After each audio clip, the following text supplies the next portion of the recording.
Bom dia, Pedro.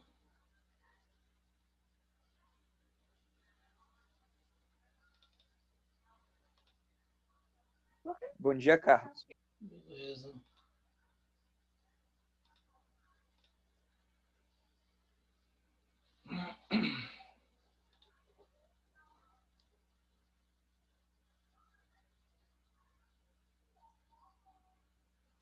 Bom dia, Matheus.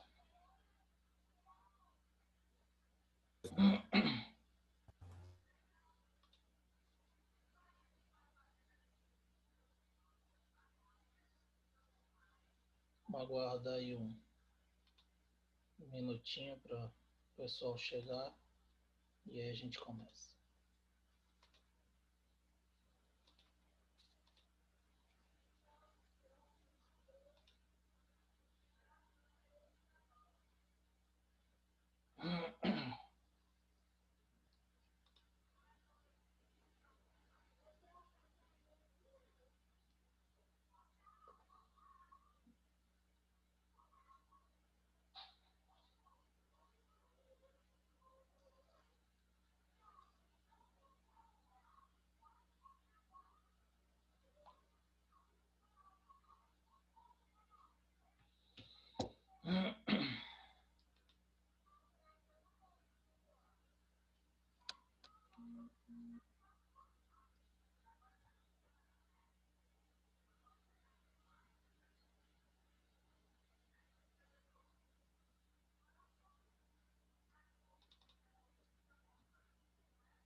Bom dia, Débora.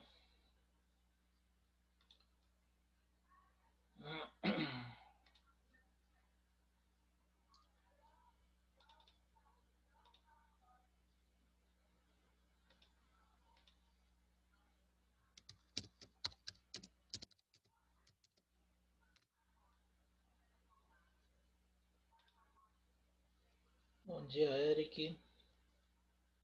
Bom dia, professor. Beleza? Vamos lá, vamos começar.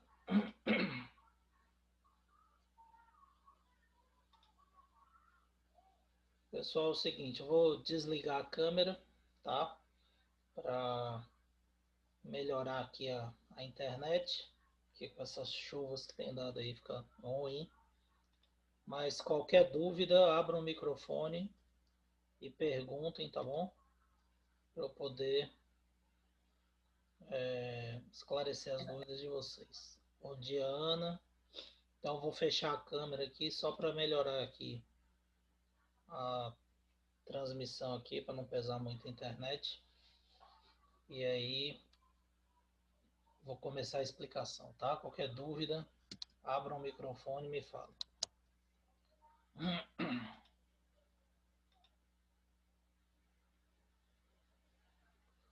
Bom, então é o seguinte, nós concluímos a parte de impulso e quantidade de movimento na aula passada, tá?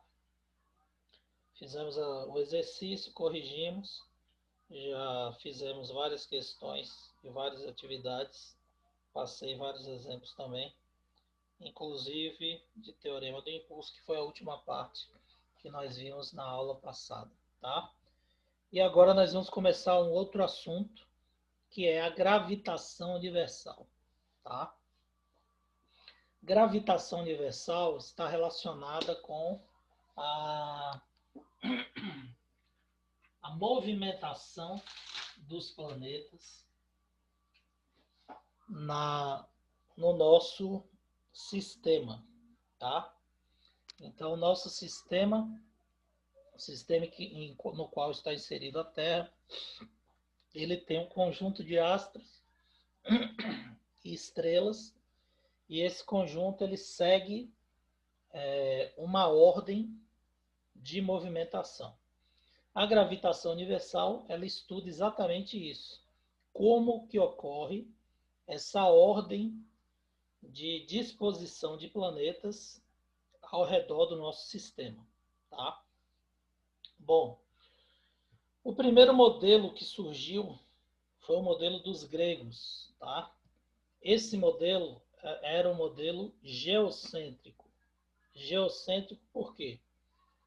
A Terra estaria teoricamente ocupando o centro do nosso sistema e os demais planetas, incluindo o Sol, estaria girando ao redor da Terra, em órbita circular ao redor da Terra, tá? Então esse era o sistema, foi o primeiro modelo criado pelos gregos, um modelo geocêntrico que admitia a Terra como sendo o centro do nosso sistema, tá? E essa teoria, esse sistema que foi proposto inicialmente, ele perdurou sendo aceito na comunidade científica da época durante bastante tempo. Por quê? Porque nós somos observadores que estamos inseridos na Terra. Então a gente não percebe o movimento da Terra, já que nós estamos inseridos nela, então a gente está se locomovendo com a mesma velocidade da Terra em relação aos demais astros. E aí a gente tem a impressão de estar parado, estar estacionário. E aí isso levou o pessoal a concluir na época que a Terra estaria parada e os demais planetas, incluindo o Sol, girando ao redor dela. Então essa é uma animação, uma figura que foi criada na época pelos gregos, tá, para representar o geocentrismo, a Terra no centro e os demais planetas girando ao redor da sua órbita. Bom, Cláudio Ptolomeu, no século II depois de Cristo, na Alexandria, ele estabeleceu parâmetros para o sistema geocêntrico que era aceito na época. Então, as órbitas eram em torno da Terra, tá? E em torno do segundo centro. Então, você tinha dois pontos centrais e a Terra girava, a Terra não, os demais planetas giravam ao redor da Terra, tá? Que ocupava o centro aí dessa órbita, estabelecendo linhas concêntricas, tá? Ele era filósofo e era religioso também, então essa ideia perdurou na comunidade, foi aceita na sociedade da época, porque você já deve ter visto história, que naquela época a igreja ela era responsável também por ditar muitas regras da sociedade. Então, normalmente, o que era aceito pela igreja também era aceito na comunidade científica, e isso daí acabava sendo absorvido pela sociedade. Então, essa teoria dos gregos do sistema geocêntrico foi aperfeiçoada por Cláudio Ptolomeu. Tá? Aqui tem uma imagem da obra dele, tá? Do estudo do livro, que foi editado por ele. E aqui algumas ilustrações desse sistema que ele propôs. Tá? Bom, depois, então esse sistema de Ptolomeu, ele permaneceu aceito pelo fato da comunidade científica da época ser muito religiosa e ele ser um filósofo e religioso também. A igreja apoiou essa teoria dele e aí o que acontece? Ele vai estabelecer essa ideia que ficou sendo aceita e perdurou na comunidade científica durante vários séculos, 13 séculos. Então, somente depois, no século XVI, surgiu Nicolau Copérnico. Tá? Esse Copérnico, ele mudou e derrubou essa teoria de Ptolomeu. Então, Copérnico, ele, nos seus estudos, ele propôs que Deus não faria um mundo tão complicado quanto o de Ptolomeu. O Sol estaria em repouso e as órbitas seriam de todos os planetas, incluindo a Terra ao redor do Sol, formando linhas concêntricas. Tá? Então, Copérnico foi o primeiro a estabelecer um sistema heliocêntrico, tá? Aqui tem uma imagem aí da obra dele, que foi publicada, tá? Só para ilustrar. E aqui o sistema heliocêntrico. O Sol no centro do nosso sistema, o que é aceito até hoje, que nosso sistema é o sistema solar, então o Sol está no centro, e os demais planetas, incluindo a Terra aqui, ó, a Terra e a Lua, girando ao redor desse centro que é o Sol, tá? A Lua girando aqui ao redor da Terra, mas também em órbita ao redor do Sol, como os demais planetas. Então, nós temos aqui um sistema heliocêntrico com linhas circulares, órbitas circulares e concêntricas ao redor do Sol agora. Então, a diferença de Ptolomeu para Copérnico foi o tipo de sistema geocêntrico, com a Terra ocupando o centro do sistema, e Copérnico propôs que o sistema era heliocêntrico. Porém, os dois tinham características muito parecidas em termos de órbita, em termos de período de revolução, em termos de trajetória. Só mudou que um tinha a Terra no centro e o outro propôs que o Sol estivesse no centro, tá? Então a diferença seria exatamente essa aqui, ó. Aqui, ó. O sistema geocêntrico, o Sol em órbita ao redor da Terra, assim como a Lua e os demais planetas. E o sistema heliocêntrico, a Terra ao redor, a Terra aqui, ó, com a Lua ao redor do Sol, tá? Assim como os demais planetas em órbita ao redor do Sol. Então essa seria a diferença entre os dois. Bom, no entanto, apesar de nós sabermos hoje que o sistema é solar, a teoria e o princípio proposto por Copérnico também não estava totalmente correto, tá? Então, somente com o aparecimento do dinamarquês Tycho Brahe é o nome dele, tá? Ele era um físico e matemático, e ele, através de experimentos e medidas, ele estabeleceu cálculos matemáticos para ajustar essas características do sistema solar, tá? Que não foi proposta por Copérnico. Então, Copérnico, ele apenas estabeleceu que o Sol ocupava o centro do sistema, mas ele não ajustou as medidas.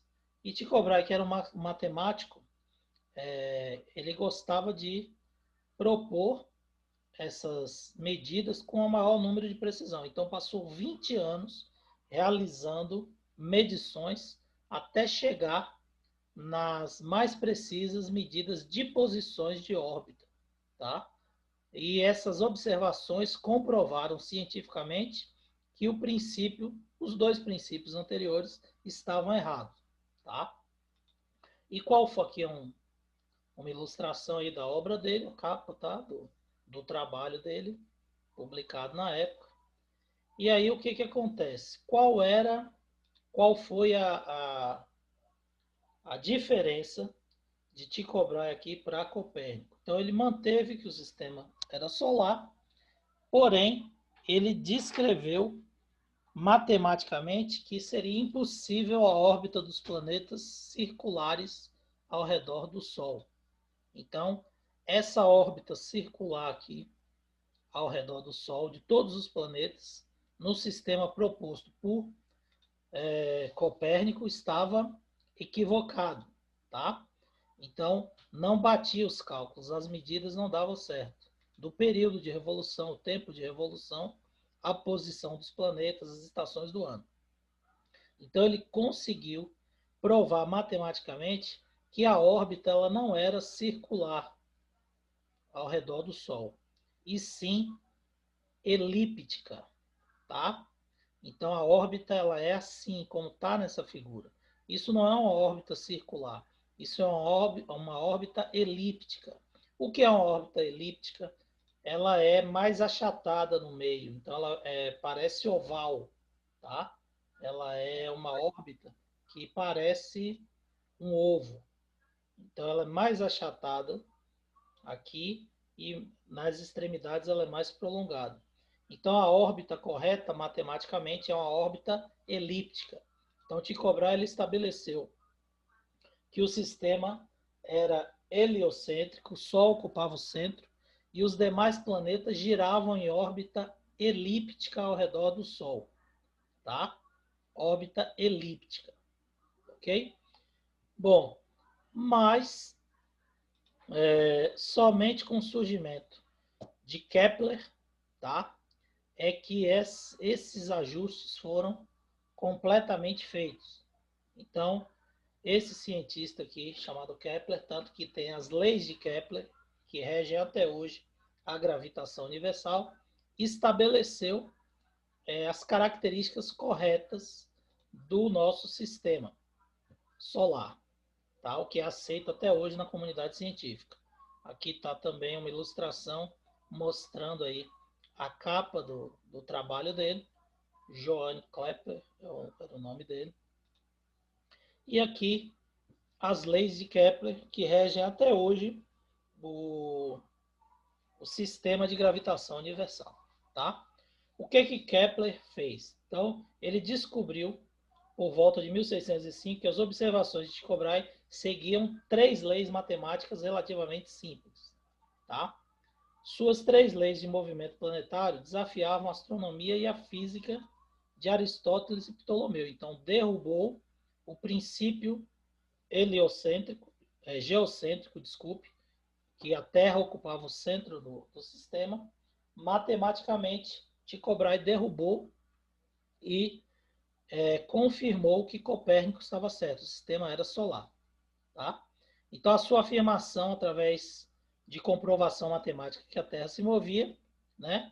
E o uso de elipses ao invés de ciclos. Então, o movimento não era circular, como Copérnico havia proposto, e estabeleceu matematicamente, comprovando matematicamente que a trajetória era elíptica. Então, isso daqui foi o que Tycho Brahe descobriu, né? E a sua prova de que as velocidades dos planetas variavam, mudaram a astronomia e a física. Então ele conseguiu provar matematicamente também que havia diferença de velocidade. Então tem época do ano que nós temos o dia mais curto, tem épocas do ano que nós temos o dia mais longo e as noites também variam. Isso ocorre por quê? Por causa da velocidade que o planeta está girando ao redor do Sol, certo? Então, essas descobertas foram de Tycho Brahe. Baseado nessas afirmações e nessas descobertas, Kepler estabeleceu as três leis que regem hoje o nosso sistema solar, tá? E quais são essas leis? Primeira lei de Kepler, tá? Kepler corrigiu, inclusive, Tycho Brahe. Tycho Brahe ele descobriu que a órbita não era circular, que era elíptica, tá? Mas ele ainda manteve a teoria de que o Sol estava ocupando aqui o centro do sistema com órbita elíptica. Kepler, através de seus experimentos, provou e estabeleceu a primeira lei que diz o seguinte: qualquer planeta gira em torno do Sol. Então, nosso sistema é realmente heliocêntrico, o Sol está ocupando aí a base do nosso sistema, tá? Porém, eles descrevem uma órbita elíptica. Tudo bem, até aqui Tycho Brahe tinha estabelecido também. Porém, o Sol ele ocupa um dos focos, tá? Então, a partir das medidas matemáticas de Tycho Brahe, ele descobriu que o Sol não estava no centro do sistema, ele estava ocupando um dos focos. Ah, professor, o que é isso? Veja bem, nós temos uma órbita elíptica, que é essa órbita que eu disse para vocês, que é mais achatada aqui no meio e mais prolongada nas extremidades. Então, toda elipse ela vai apresentar dois focos, que são esses pontos aqui, que estão mais próximos das extremidades, tá? É como se eu pegasse aqui um ponto no centro da elipse, tá? E a partir desse ponto eu dividisse a metade para a primeira extremidade e a metade para a segunda extremidade. Observe que é uma divisão proporcional, tá vendo? Então, esse aqui é um foco e esse aqui é o outro foco da elipse. Então, nós temos o centro da elipse e dois focos. Toda elipse tem um centro e dois focos, que são pontos que apresentam distâncias proporcionais. Então, se aqui tem 10 centímetros, aqui tem 10, 10 e 10, dando um diâmetro da elipse de 40 centímetros. Estão entendendo aí o que é um foco, gente? Abra o microfone aí, por favor, me dê uma posição. Todo mundo entendeu? Sim, professor. Sim, professor. Então, Kepler estabeleceu isso, tá? Comprovou, através das medidas de Tycho Brahe, que a órbita é elíptica e o Sol ocupa um dos focos dessa órbita, de qualquer planeta. Então, a primeira lei de Kepler diz exatamente isso. Todo o planeta gira em torno do Sol, descrevendo uma órbita elíptica, sendo que o Sol ocupa um dos focos.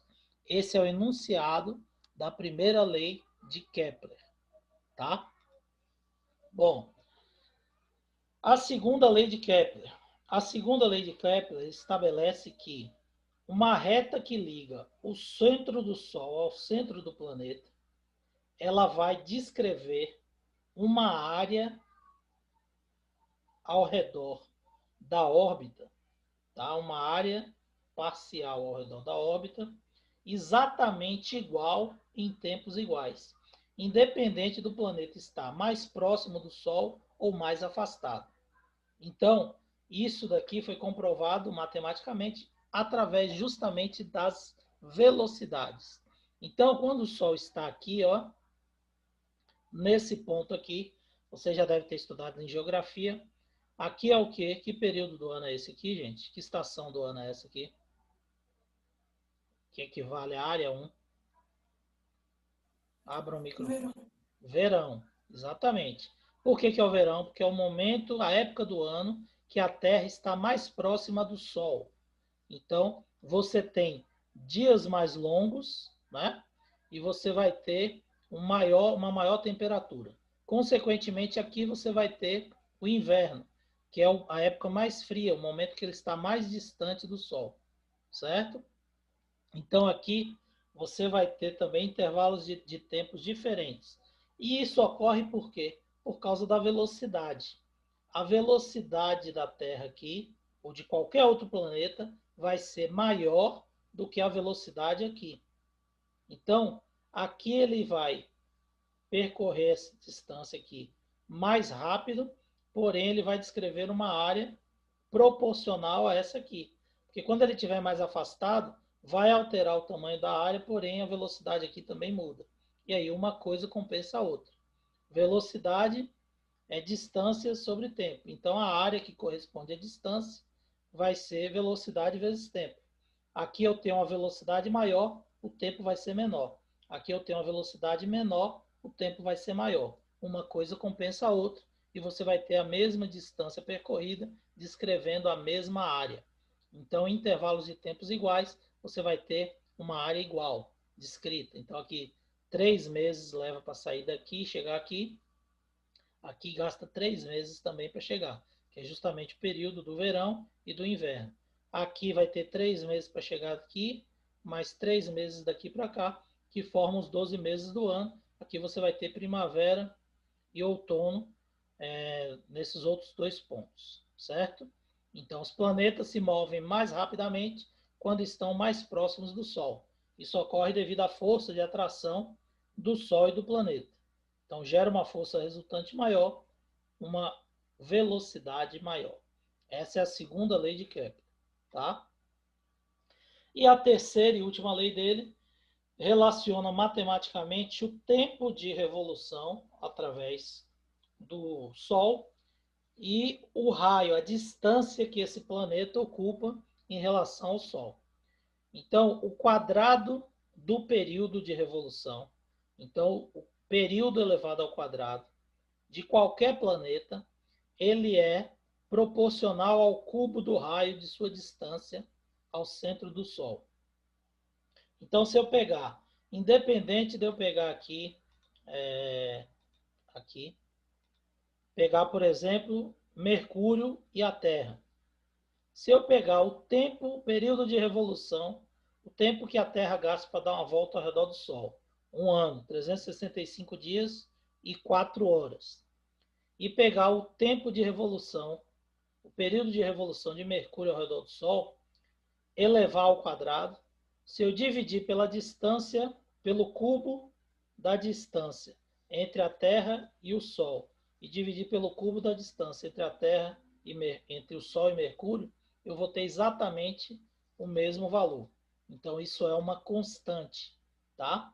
O quadrado do período dividido pelo cubo do raio de sua órbita é exatamente igual para qualquer planeta, porque isso vai ser constante. Claro, né? Uma proporção relacionada com a velocidade. Se você está com raio menor, você tem maior velocidade, você vai ter um tempo menor de órbita ao redor do Sol, tempo de revolução menor. Se você aumenta o raio, aumenta a distância e diminui a velocidade, você vai ter um tempo maior. Só que essas características são proporcionais. Se você pegar para cada planeta, elevar o período ao quadrado e dividir pelo cubo do raio, você vai ter uma constante. Tá certo? Essa constante a gente vai ver lá na frente depois, que é a constante de gravitação universal. Beleza? Até aí todo mundo entendeu? Alguma dúvida?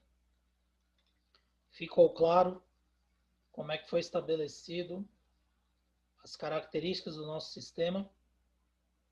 Ficou, professor. Beleza. Então isso daí é o que é aceito até hoje na comunidade científica. Então, tivemos lá o modelo proposto inicialmente por Ptolomeu, geocêntrico, depois Copérnico estabeleceu que o sistema era heliocêntrico, Tycho Brahe ajustou os cálculos e Kepler estabeleceu as leis que regem até hoje as órbitas do planeta no sistema solar. Certo? Bom, aqui nós temos uma imagem com a disposição dos planetas, né? O Sol, Mercúrio, Vênus, Terra e aí os demais planetas, tá?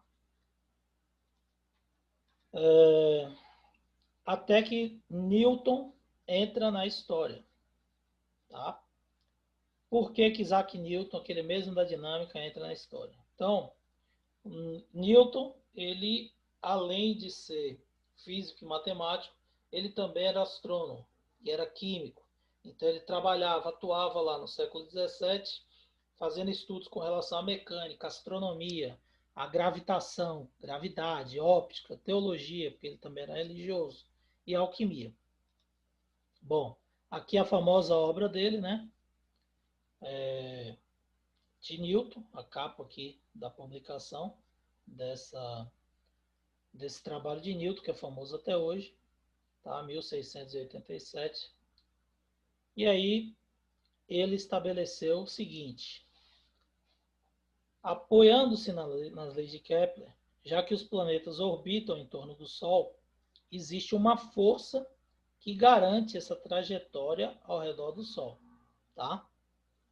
E essa força que garante essa trajetória, essa força de atração, ela garante a trajetória curvilínea, que é uma órbita elíptica. Então, se o Sol está no centro, a Terra gira ao redor do Sol.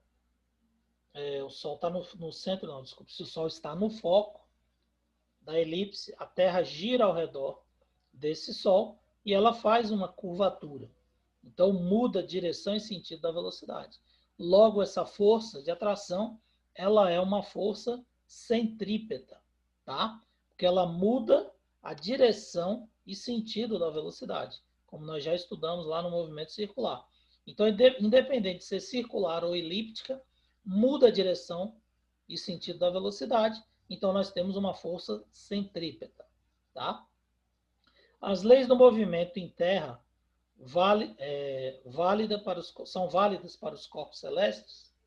Então, veja bem, essas leis também são válidas para os corpos celestes, tá bom? Contrariando a filosofia de Aristóteles. Ele imaginava que lá, no vácuo, lá no sistema, no meio do sistema, essas teorias não seriam válidas, esses princípios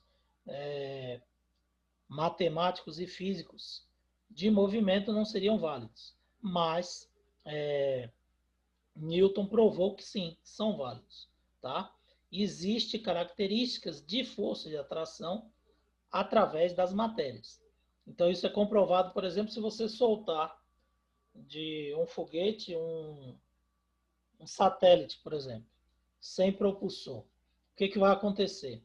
Lentamente, o satélite ele vai se aproximar de novo do foguete, encostando no foguete. Por quê? Porque matéria atrai matéria, tá? Então, se tem a Terra atraindo a Lua, existe, por exemplo, se você soltar lá um foguete e um satélite, o foguete vai atrair o satélite, porque matéria atrai matéria. E ele estabeleceu essa relação matemática, Newton, tá?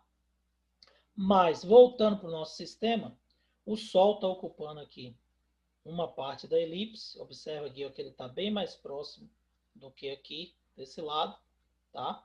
Então, o Sol está atraindo.